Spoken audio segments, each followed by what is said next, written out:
Okay, barya na naman galing sa ibang bansa. Ito yung barya sa bansang Dominican Republic. Year naman niya is year 2008 mga kabarya. So ito yung kaniyang obverse. Hindi na natin natingnan sa indatnomista.com pero Bangko Sentral de la República Dominican.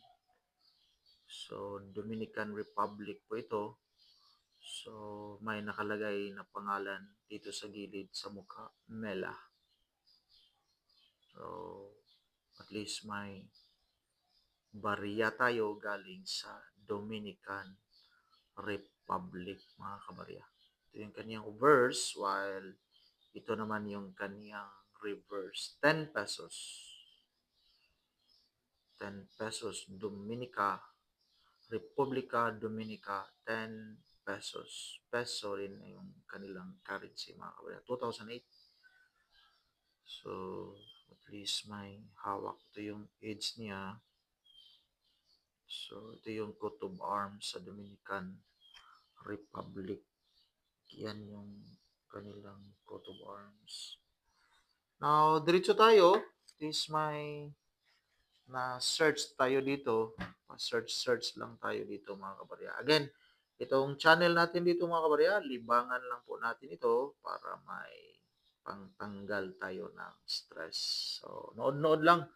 Baka may ma-encourage na magkahilig sa panonood sa mga barya at mag-collect na rin sa iba't ibang klaseng barya. 0.99 US dollar.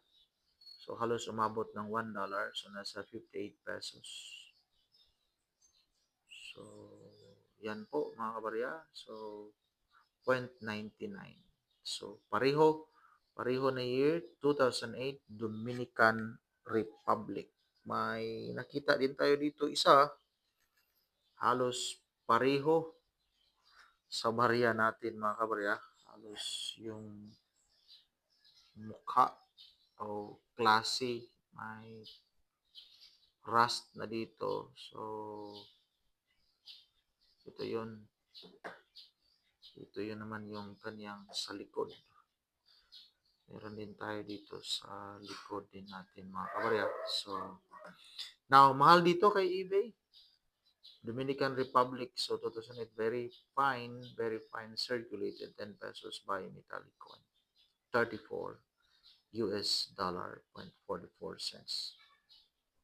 So, mataas pala si eBay. So, dollar basta eBay. So, may nagbibinta na rin no, sa ganitong klaseng barya. So, at least may hawak tayo. So, at least may idea.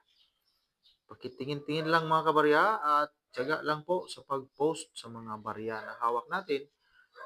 Pwede naman dyan sa Facebook page nyo or again, mag-join tayo sa mga coin groups lalo na sa Facebook. May mga coin groups po dyan. Pwede din tayong mag-post sa mga coin groups pag na-accept tayo or sa mga selling platform kagaya ng Carousel PH, eBay at iba pa. Lazada meron din mga kabarya. Maraming salamat and God bless.